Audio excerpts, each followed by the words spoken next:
Sekarang saya mau eksperimen taruh buah mangga ke dalam kulkas. Apakah dia tumbuh?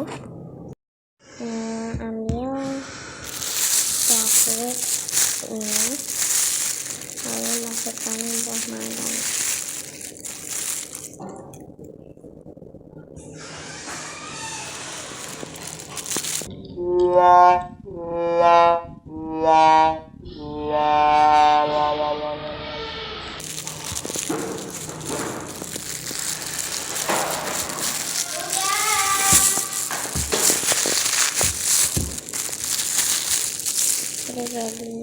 Sudah diikat seperti ini dan tinggal dimasukkan ke dalam kulkas.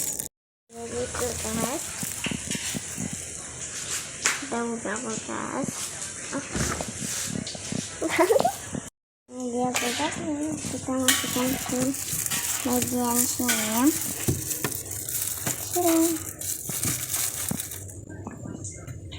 Oke, tunggu sampai dia besar.